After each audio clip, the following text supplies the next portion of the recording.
สบายดีสวัสดี FC บัทุกคนเด้อบอกว่าสิเป็น FC ฝั่งลาวฝั่งไทยหรืออยู่ต่างประเทศเนาะยินดีต้อนรับทุกคนเข้าสู่ช่อง YouTube ของสาวบุญเปียงสาวลาวเด้อมาพบมาพอกับสาวบุญเปียงในมื้อนี้เนาะกะ คือเก่าคือเดิมเนาะมานาของผู้สาวโสดเปิดใจซึ่งสาวโสดคนนี้ก็คือน้องคำนางเนาะทุกคนหลายคนคือสิจือเลยแหละเพราะว่าทางสาวบุญเปียงเองก็รีวิวสถานที่ให้เบิงหอบที่3อันนี้เป็นหอบที่3เนาะโดยซึ่งว่ามื้อนี้ทางสาวบุญเปียงเองก็ได้รับหน้าที่ให้เป็นสะพานบุญสะพานหักให้ก็ว่าได้เนาะก็มีผู้ใหญ่ใจดีหรือว่าหนุ่มเมืองนอกเนาะเพิ่นก็ได้ให้ทางสาวบุญเปียงเป็นสะพานให้ในการนำเอาดอกไม้หรือว่าช่อดอกไม้ช่อเงินเนาะมาให้ทางน้องคำนางเพิ่นทุกคนเลยซึ่งว่าตอนนี้ก็ได้ซื้อมาเป็นทีมหอยแล้วเนาะก็มีทั้งดอกไม้และก็เงินทุกคนเลยซึ่งว่าเงินนี่สิเป็นจำนวนเท่าใดก็มาลุ้นนำกันเนาะโดยในใดทางสาวบุญเปียงเองก็ต้องขอบใจอ้ายเพิ่นหลายๆเด้อเนาะที่ว่าไว้เนื้อเชื่อใจให้สาวบุญเปียงเป็นสะพานบุญสะพานหักให้ในมื้อนี้ขอให้อ้ายอยู่ดีมีแฮงความเจ็บอย่าได้ความขายอย่ามีเด้อทำมาค้าขายหยังก็ขอให้ขึ้นให้เกินขอให้ร่ำให้รวยขอให้ขอให้อ้ายได้เงินได้คำหลายๆกว่าเก่าที่สำคัญก็ขอให้อ้ายได้พบกับหักแท้เจอกับหักแท้ไวๆเด้อสาธุขอบใจอลีเนาะขอบใจอ้ายเพิ่นอีหลีขอบใจจากใจอะไรเพราะว่าทั้งอ้ายเพิ่นเองก็เป็นทั้งผู้ใหญ่ใจดีที่ว่ามอบดอกไม้ให้น้องคำนางมื้อนี้แหละก็เป็นทั้งสปอนเซอร์ของสาวบุญเปียงที่ว่าเพิ่นซัพพอร์ตสาวบุญเปียงตลอดมาเนาะคือหลายๆคลิปที่ว่าผ่านมา FC หลายคนก็คือสิเห็นเนาะเวลาที่ว่าสาวบุญเปียงไปถ่ายทำสปอนเซอร์หลักๆก็แม่นอ้ายเพิ่นเนาะที่ว่าให้เงินสาวโสดแต่ละคนคนละ100,000 คลิป100,000 คลิปว่าจันเนาะ100,000 กีบเนาะทุกคนต่อ1 คลิปเวลาไปถ่ายทำคนเก่าก็ตามเนาะแต่ว่าเพิ่นก็ให้ทุกเทื่อที่ว่าถ่ายทำนำสาวบุญเปียงอะไรก็ซาบซึ้งและก็ดีใจที่ว่าได้พ่ออ้ายเพิ่นเป็นส่วนเพิ่นยังบ่ได้จับซ้อนจับหยังซั่นบ่เฮ้ยเอ้ยเฮ็ดหยังสิเฮ็ดน้องบ่เฮ็ดน้องนี่แหละปล่อยฟ้านะโดยทางเขามาหน้าเพิ่นเนาะทุกคนสาวเปียงมานี่แหละขี่อ้อมปุ๊ขี่อ้อมตรงหน้าลัดเข้ามาหน้าเพิ่นบรรยากาศดีทุกคนเลยไปแนวใดก็เราติดตามรับชมนำกันเนาะเพราะว่าตอนนี้น้องคำนางเพิ่นกำลังเดินทางมาที่นาเพิ่นเนาะถามพี่น้องเพิ่นหรือว่าร้านเพิ่นเนาะก็บอกว่าเพิ่นไปข้างนอกยังบ่ทันมาก็รอติดตามนำกันแล้วก็ฝาก FC ทุกคนเป็นกำลังแรงใจให้ในเด้อฝากกดไลค์กดแชร์กดติดตามให้แน่เนาะเพื่อเป็นกำลังแรงใจในการถ่ายทำคลิปต่อๆไปทุกคนเลย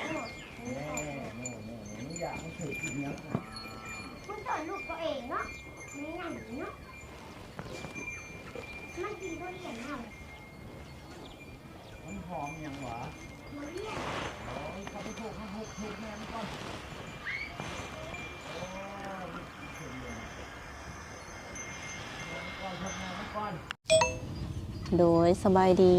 สบายดีสาวคำนางเนาะโดยยามแรงๆทุกคนเลยวันนี้ก็มีโอกาสมาหาเพิ่นอยู่ตรงไห้ตรงนาคือเก่าเนาะโดยไปไซมาเมื่อกี้นี้น้องละไปอาบน้ำโอ้คือว่าเพิ่นว่าจะออกไปข้างนอกว่าซั่นออกไปข้างนอกแล้วไปอาบน้ำไปสระหัวฮ้อนขี้ฮ้อนโดยไปไซเน็ตมื้อนี้ซะนอกจากไปแบบซาหัวแล้วไปเล่นอยู่บ่ได้ไปบ่ได้สู่ไปลิน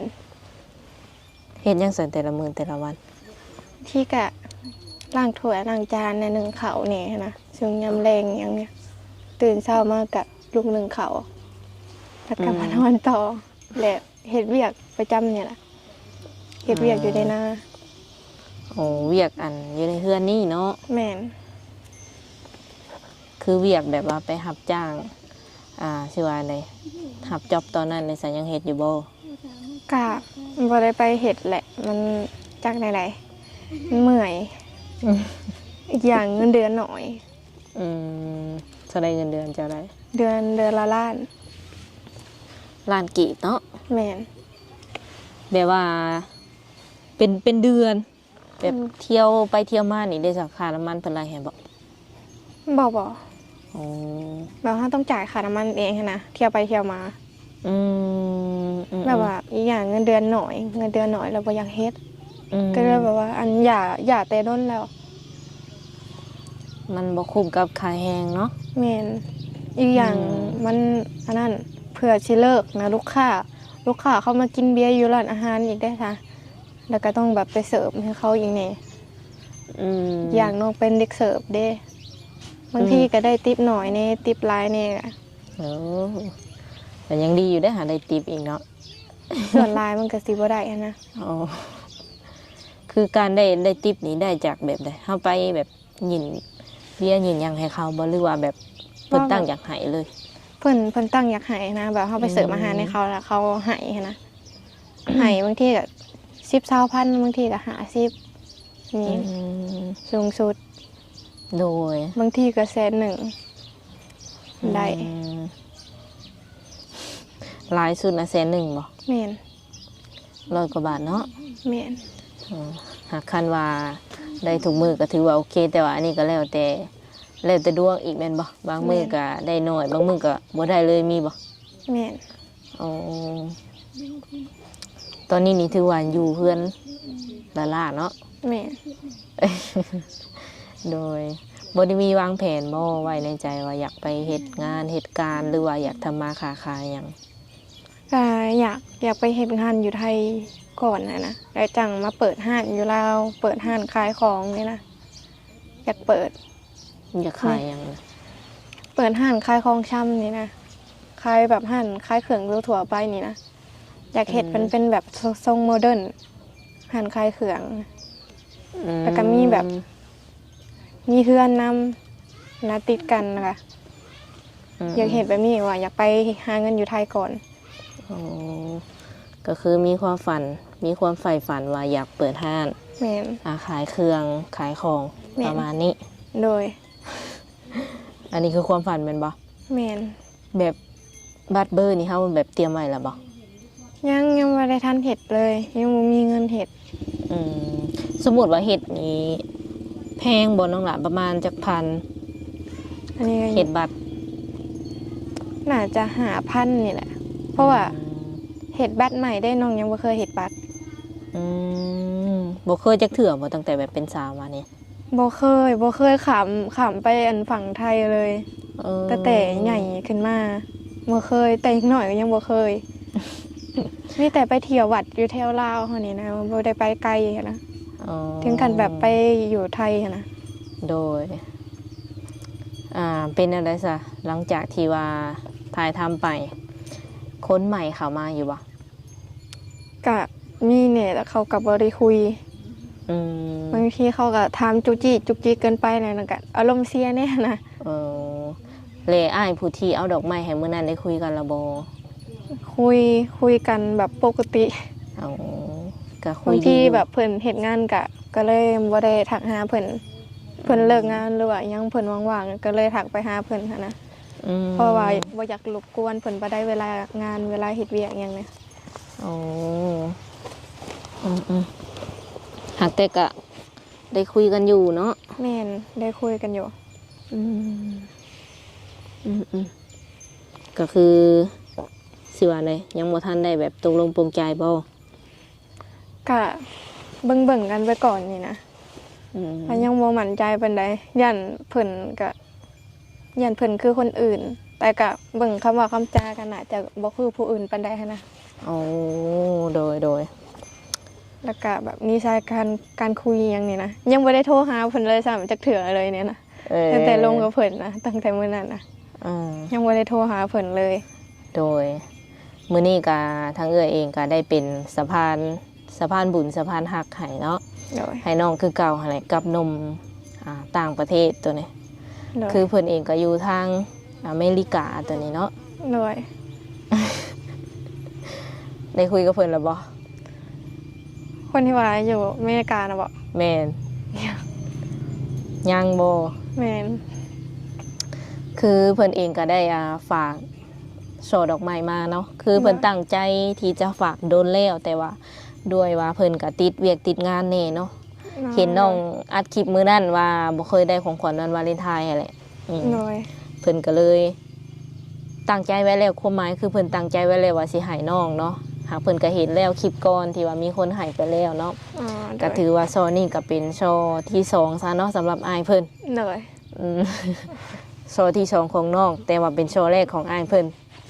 เอาเพิ่นบ่ให้เอ่ยชื่อเนาะแต่ว่าน้องคือสิฮู้จักอยู่เพิ่นว่า โดย เพิ่นทักมาหาน้องแล้ว โดย แม่นบ่ กะยังไม่ เห็ ได้ นอ เขา ยู่บ่ กะมีติ้งติ้งติ้งติ้งเนี่ยแล้วคำว่าได้เขาเบิ่งยังไม่ได้จับโทรศัพท์เลย เอื้อยให้เดาเจ้าว่าอ้ายเพิ่นทักมาทางใดระหว่าง ทาง LINE เฟซกับ LINE ลาย น่ะผิดแล้วซะ บอก เพิ่นทักมาทางเฟซ เฟซได้ เฟซเจ้าใส่ปัจจุบันเลย แมนบอกไม่ได้คู่เลยได้ ก่อนอื่นก็ขออนุญาตมอบดอกไม้ให้เพิ่นก่อนเนาะเพราะว่าตอนนี้ก็ได้ซื้อมาเป็นทีมห้อยแล้วเนาะ โดย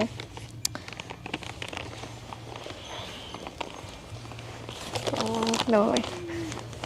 งามเองเลยสอนนี้งามมันเดียวกันเลย แต่ว่ามันสิแตกต่างกัน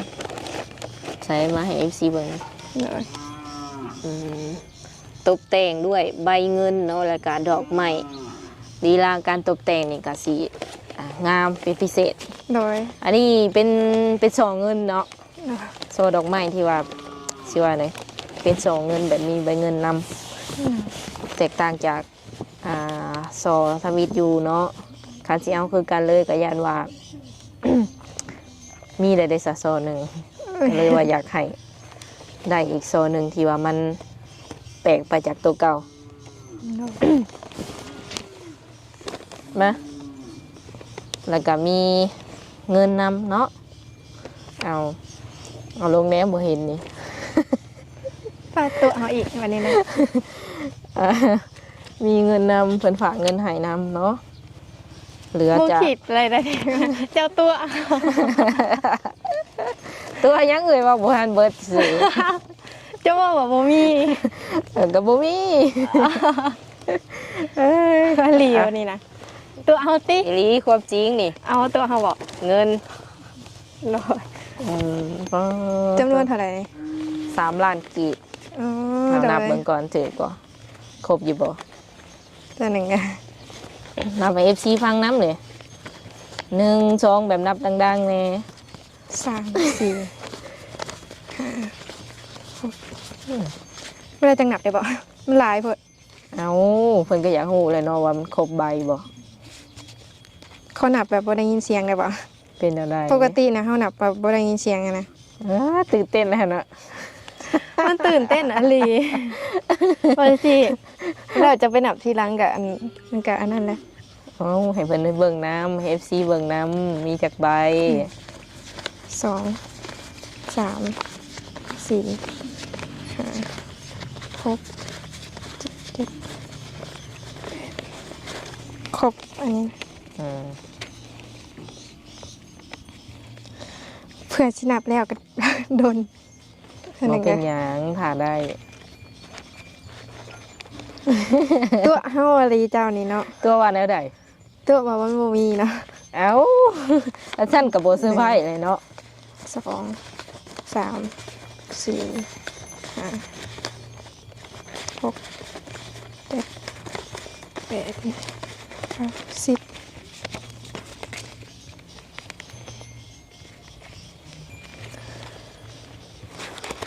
คิดว่าสิอันนั้นได้ คิดว่ามันสิบ่มีตอนแรกนะมีแต่สอดอกไม้ก็ดีใจเลย1 2 3 4 5 6 7 8 9 10 ครบบ่ ครบ แน่น เป็นจังได ตื่นเต้นเลย สองเถื่อเลยตอนแรกกะอันนั้นฝั่งไทยวันนี้ต่างประเทศ อืมสุขสันต์วันวาเลนไทน์ย้อนหลังเด้อ โดย า ขอบใจหลาย มีความสุขหลาย ๆโดย ๆก็ ขอ ถื บ อ คุณ ว่า ขอบใจหลายๆสำหรับเงินก้อนนี้แล้วกับส่อดอกไม้เด้อไอ้ายเด้ออันนี้ก็ตื่นเต้นอยู่ได้นี่นะปากจนสั่นขนาดนับเงินอยู่นะ มันสั่นไปหมด สั่นนี่เป็นแบบไรแบบตื่นเต้นบ่หรือว่าแบบแน่ใด ซองเถื่อที่ได้ดอกไม้ มันแบบว่าก็อยากสั่นเนี่ยนะได้เงินแบบได้เงินหลายแบบเงินมันไปตับแบบนี้นะ โดย มันอยากสั่นเลย แม่นๆถ้าเราไปเฮ็ดงานก็3เดือนเนาะ โดย3 เดือนเผื่อสิได้เงิน3 ล้านกะ มันก็หายากเนี่ยเขาบ่ได้ไปเห็นงานอยู่ไทยเด้เขาเห็นงานอยู่ลาวมันก็สิได้เงินเดือนหน่อยนี่ เบิ่เลยเนี่ยสิเว่ากับอายเพิ่นขอบใจอายเพิ่นละบ่อวยพรให้เพิ่นละบ่ ไหวอวยพรหลังไหวแล้ว อ้าวให้เพิ่นฟังนำนี้นำแหละ อ๋อ ฮะ มันก็ เริ่ อยากอายๆเนี่ย หลังไหวเอาได้ บอกว่าตั้งสติก่อนเอา อยากอายเนี่ย พอให้อายเพิ่นดีใจเนาะเพิ่นก็สิว่าไหนส่งมาตั้งแต่ไกลเนาะไกลได้อยู่อเมริกาแม่นบ่ เนาะ เคยเห็นอยู่บ่ว่าประเทศเพิ่นเป็นประมาณไหนเคยเบิ่งในโทรศัพท์อยู่บ่ เคยอยู่ อืม เบิ่งหนังพวกอันนั้นอังกฤษเนี่ย โอ้โดยคืออายเพิ่นนี่ก็ติดตามน้องมาแต่โดนแล้วเนาะ โดย สิว่าอะไรเพิ่นเห็นตั้งแต่คลิปแรกจนทุกๆคลิปของน้องเพิ่นติดตามแล้วก็เพิ่นทักมาหาน้องเป็นอาทิตย์แล้ว โดย เพิ่นก็น้อยใจอยู่ว่าเป็นหยังคือบ่ตอบเพิ่นคือแบบว่าเพิ่นบ่รอบ่ตรงสเปคน้องบ่หั่นน่ะทักมาเป็นอาทิตย์แล้วก็ยังคือเก่าสบายดีก็อยู่หันคือเก่าแล้วอ่ะ เพราะแบบอันนั้นมันก็ติดตรงที่ว่าอันบางทีก็บ่ว่างแน่บางทีก็บ่ว่างในส่วนหลายมันก็สิบ่ว่าง เพราะว่าก็ต้องได้เบิ่งงัวเบิ่งควายนำหั่นนะเพราะว่าแบบน้องก็อยู่ในหน้าได้มันก็ต้องเบิ่งงัวเบิ่งควายเบิ่งเป็ดเบิ่งไก่นี่เนาะบางทีก็นาบ่าวนาไผบ่อยู่แล้วก็เบิ่งหน้าให้เรานี่นะแล้วก็เบิ่งลูกเรานำลูกชายเราเป็นนี่นะเป็นคนเผาหน้าเวลาเราออกไปเวียกข้างนอก อืม บางทีก็บ่ว่าง มันก็ต้องแบบเฮ็ดเวียกซักเครื่องอหยังนี่เพราะว่าเราก็บอกไว้อยู่เฮ็ดเวียกนั่นเวียกนี่เด้อว่ามันเลยจังเรียนโทรศัพท์เนี่ย อืม แล้วก็บอกไว้แบบนี้ เอาเอาทุกดูสอดออกมาอ่ะ อ๋อมือสั่นเด้ ตั้งขึ้นน้ำให้เพิ่นเห็นน้ำเนาะ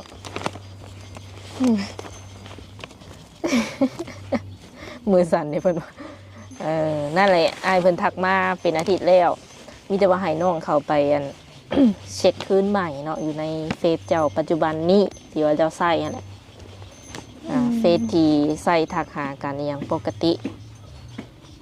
หรือว่ามีหลายเฟซบ่ มันมีเฟซเดียวที่เล่นประจำอ่ะ แม่ มีเฟซเดียว เฟซประจำเลย เพิ่นทักมาเพิ่นทักประมาณว่าสบายดี อ๋อยังงงอยู่อ่ะ ยังงง ยังบ่ได้ทันครับแอดไปซ้ำ อยู่เฟซนะ แบบเวลาเขาแอดมาแต่ละเถื่อเนี่ยบ่ได้หมักหับได้หมักอันแล้วพวกเด็กน้อยอิหยังก็หมักดองไว้นะ อ๋อ เพราะว่าบางทีเขาก็เสร็จมาด่าจังๆที่เนี่ยบ่หมักนะเขาเสร็จมากวนมันแบบก็เลยดองไผ่ อืม ก็เบิ่งกะสิเขาไปหาเบิ่งว่าอายเพิ่นอันนั้นแอดมาหรือบอกกะสิเขาไปหับ ลองเบิ่งเนาะว่าสิมีบุญวาสนาต่อกันบ่ เด้อ เพราะว่าอ้ายเพิ่นเองนี่ถือว่าใจเย็นสุดเนาะเพิ่นทักมาเป็นอาทิตย์แล้ว เพิ่นก็บ่ได้เร่งรัดอีหยังแต่ก็เพิ่นก็แอบน้อยใจอยู่ว่าเพิ่นทักมาเล่นมาหยังนำก็เป็นหยังคือบ่ตอบจากคำเลยประมาณนี้หั้นน่ะ อ๋อกะ อืม น้องก็ขอโทษหลายๆเพราะว่าน้องก็เข้าเวียกข้างงานหน่อยหั้นนะ อืม น้องก็มีเวียกหลายนี่ก็เลยบ่ได้แบบบ่ได้ค่อยจับโทรศัพท์หั้นนะก็ขอโทษนำหลาย โดยมีแต่ว่าน้องเข้าไปเบิ่งเนาะแล้วก็สิฮู้ว่าคนที่ฝากโซดอกไม้พร้อมด้วยเงินมาให้แม่นไผหน้าตาเป็นประมาณใดเนาะเข้าไปเบิ่งเอง ๆโดย เพราะว่าอาจจะบ่ได้เอ่ยชื่อออกช่อง YouTube โดย ฮู้แต่ว่าเพิ่นเป็นหนุ่มจากอเมริกา โดย เออ แล้วก็เป็นอีกอย่างหนึ่งก็เป็นผู้ใหญ่ที่ว่าซัพพอร์ตเอื้อยอยู่ โดย คนเดียวกันเป็นคนเดียวกันที่ว่าซัพพอร์ตเอื้อยในการไปถ่ายทำคลิปเวลาที่ถ่ายแล้วเอาเงินให้สาวๆแต่ละเทื่อคือเพิ่นเลย แม่นบ่ แม่นอ้ายคนนี้แหละ บ่น่าเอาเสือเลย ถือว่าเป็นสปอนเซอร์เอื้อยเลยเนาะอ้ายคนนี้ เหรอ แม่น ที่ว่าแบบเอาเงินให้แบบว่าอันนั้นทางผู้ใหญ่ใจดีที่ว่าซัพพอร์ตสร้างทางแบบว่าช่อง YouTube นี่ว่าแบบ แม่ ผู้ น ละแสนหนึ่งนี่แบบ แม่นเป็นคนเดียวกัน อ๋อ ที่ส่งดอกไม้กับเงินมาให้น้องมานี้ โดยก็อยากอาย อยากอายเลยอายยัง ลองคุยกับอ้ายเพิ่นเบิ่งเนาะคันว่าบ่มักบ่ฮักก็เป็นคนฮู้จักหรือว่าอ้ายน้องกันเนาะ โดย มีเวลาคุยอยู่บ่ช่วงนี้ก็ ค่ะสิมีเวลาให้แบบเพิ่มขึ้นค่ะนะ ว่าต้องเห็นเวียกให้มันไว้ๆอะไรแบบจังแบบมีเวลาให้เพิ่นมากขึ้น อืม สิลองปรับเบิ่ง อืมตอนนี้น้องได้เลือกไผไปละบ่หรือว่าให้ใจไผไปละบ่ ก็ยังไดมันก็เดี๋ยวนี้ชีวิตก็มันบ่เอาใจให้ไผง่ายๆนะแบบว่ามันก็ถึงมาหลายเทื่อแล้วมันก็เจ็บอะนะแต่ละเทื่อที่แบบเปิดคลิปมาเนาะ อืม มันก็ปิดใจกับเขาไปแล้วเขากับบ่ตอบแล้วเขาก็เห็นแบบนิสัยแบบนิสัยบ่ดีอะนะแต่แบบแต่ละคนนี่นะก็เลยแบบมันก็บ่ได้คาดหวังหยังหลาย อันนี้ก็ลองคุยกันไปเบิ่งถ้าแบบหักมักกันก็ก็ปิดคลิปได้ อันนี้ อืม แต่ก็ต้องคุยลมกันไปเบิ่งก่อนว่าถูกใจบ่หรือว่าอันมักหักกันบ่หรือว่าในใดก็ต้องคุยกันเบิ่งก่อนนี่นะ อืม ก็ตามที่ว่าแหละ คือการที่แบบว่าหนุ่มๆเข้ามานี่แนวใดแบบเพิ่นต้องเอาใจน้องบ่น้องจังสิแบบประทับใจในตัวเพิ่นนะหรือว่าแบบใด ก็แบบว่า อันนั้นน้องเป็นคนแบบว่า ให้หมักให้เอาใจหั้นนะ อืม แบบนี้นะจังหักแบบหักแพงกันนี่นะ อืม ต้องให้เอาใจก่อน เพราะว่าน้องก็เป็นคนหมักให้แบบผู้อื่นเอาใจหั้นนะแต่ก็บ่ได้เอาแต่ใจปานนั้นแต่ว่าแบบหมักให้แบบว่าดูแลใส่ใจอิหยังเนี่ยนะใส่ใจเทคแคร์อิหยังเนี่ยแบบหมักแบบนี้ให้เอาใจนะ โดย เจ้าก็เอาใจเพิ่นนำเลย โดย เนาะจากที่ว่าเคยเจอแบบหนุ่มๆที่ว่าเอาใจน้องฝ่ายเดียวเนาะถามว่าเจอแบบว่าแฟนที่เพิ่นดีนำเฮาก็ให้น้องเอาใจเพิ่นนำ โดย ต่างคนต่างเอาใจกันเนาะ โดย จังแบบไปกันรอด โดย สุดท้ายนี่ก็มีแต่ให้ทางน้องก่อนสิปิดคลิปเนาะให้น้องขอบใจแล้วก็อวยพรให้อ้ายเพิ่นแน่ โดยตัวหนึ่งอะอันขอมุกขอบใจละลายๆกับเงินสำหรับก้อนนี้แล้วก็สอดอกไม้เด้ออันขอให้สุขภาพร่างกายแข็งแรงแล้วก็มีเงินใช้แบบสุขภาพแบบว่าดีหั้นนะแบบให้อยู่ดนๆไปแล้วก็อันนั้นเงินทองไหลมาเทมาบ่ขาดกระเป๋านี่เด้อสาธุ สาธุ โดย คิดว่าสิอวยพรให้บ่ได้แล้ว กะ ปกติน้องเพิ่นเรียนไหลได้หนูบ่เคยคา แต่มันก็อยากค่าเนี่ยมันค่าในห้องนี่แหละ แบบบางที่แบบว่าอันนั้น มันก็ปกติมันสิบ่ติดคัดอิหยังแบบว่า ถ้าติดคัดเรื่องดอกไม้นี่นะมันแบบมันก็อยักติดคัดแบบว่าเว้ากะกะกะเนี่ยก็ขอโทษนำหลายๆเว้าผิดปองใดกะ มันแบบว่าเกินแบบสิว่าไงคือน้องก็คาดหวังไว้อยู่แต่ก็คาดหวังไว้แบบทรงสิมีแบบว่าผู้ใหญ่เพิ่นให้ดอกไม้หรือว่าให้ของขวัญหลายปานนี้อยู่บ่คิดอยู่บ่ในใจก็ คิดอยู่ โอ้คิดอยู่ คิดอยู่ หักยังตื่นเต้น กะแบบว่ายังคิดเจอว่าเฮาสิได้นํคนหรือว่าคือคนอื่นบ่เนี่ยที่ว่าแบบผู้สาวโสดเขาอันนั้นเขาได้ดอกไม้แต่ละคนน่ะนะเพราะว่าเขาแฟนกูหรือว่าคนรู้จักเขาฝากมาให้นี่นะก็ยังคิดอยู่ เฮาสิได้นำเขาบ่วะก็ยังคิดอยู่เฮาสิได้บ่หรือว่าบ่ได้ก็ต้องแบบถ้าเบิ่งไปนี่แหละว่าเฮาสิได้ มาแล้วอ่ะสิ่งที่คิดกับมันก็ได้อะไร อืมเมืองใกล้ โดย ๆอันโซเงินนี่สิเห็นอะไรไว้ เก็บในตู้ไว้ บ่แก้เนาะ โดยบ่แกะ เพราะว่าอันนั้นดอกไม้แต่ละ บ่ แม่นบ่แกะเพราะว่ามันงามเลยบ่กล้าแกะ โอ้โห บ่กล้าแกะนะมันงามโพด อืมโอเคสุดก็ถือว่าทางสาวบุญเปียงเองก็ได้เป็นสะพานให้อ้ายเพิ่นเป็นทีมห้อยเนาะถือว่าภารกิจนี้ก็สำเร็จเนาะน้องเพิ่นก็ดีใจแฮง โดย ถึงขั้นแบบสั้นเส้นๆเนาะ แม่ขนาดแบบว่าอันนั้นขนาดว่ามันยังติดขัดแต่ว่ามันสั้น บ่เป็นหยังเพราะว่าความดีใจหั่นแหละความดีใจดี ๆแม่น หรือว่าอย่างอื่นบ่ ความดีใจหั่นนะ ความดีใจล้วน แม่ ๆโดยในใดครั้งเองก็ดีใจน้ำน้องคือกันเนาะ โดย ที่ว่ามีผู้ใหญ่เพิ่นเอ็นดู โดย ก็มีแต่ทางคือบอกหั่นแหละไปเช็คเบิ่งเนาะ โดย ตอบอ้ายเพิ่นแน่พอเพิ่นดีมุกดีใจ โดยก็ที่เขาไปหาเบิ่งว่ามีไผทักมาว่าสบายดีบ่ก็สิเข้าไปเบิ่ง หรือว่าแบบสมมุติว่าคันบ่แนะนำมานี่น้องจะบ่รับเลยบ่ ก็แบบถ้าเจ้าบ่แนะนำมานี่เฮาก็สิฮอดสิบ่รับได้ถ้าเจ้าแนะนำนี่เฮาก็สิรับเพราะว่าบ่ฮู้ได้ว่าไผทักมาแบบนี้นะถ้าเป็นทางไลน์นี่ก็พอสิฮู้อยู่เพราะว่าบางคนเขาก็บอกได้ว่าทักมาทางใดทางช่อง YouTube อันใดก็ ถ้าเป็นทางไลน์นะมันสิสะดวกนี่นะปกตินะเพราะว่าเขาแอดเข้ามาแล้วน้องก็หับแอดเขาถ้าเป็นทางเฟซนี่อาจสิบ่ฮู้เลยถ้าแบบอันเจ้าบ่ทักมาอันบอกอิหยังเนี่ยนะอาจสิบ่ฮู้เลยใดแต่สิบ่ฮู้หยังเลยแบบว่าอันไผทักมาหรือว่าอันนั้นคนที่ว่าต่างประเทศคนไทยยังเขาทักมาทางเฟซน่ะ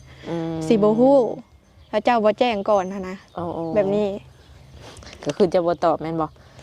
แบบเฮาบ่ฮู้ที่มาที่ไปจังซี่บ่ แม่น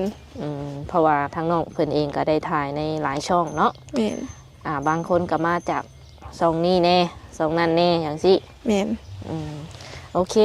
สำหรับคลิปนี้ทางสาวบุญเปียงก็มีแต่สิได้ขอเจ้าไว้เท่านี้ก่อนเนาะเพราะว่าคอยคำลงแรง แม่น โดยมื้อหน้ามื้อในสิมาหาใหม่เด้อ โดย โดยสบายดี สบายดี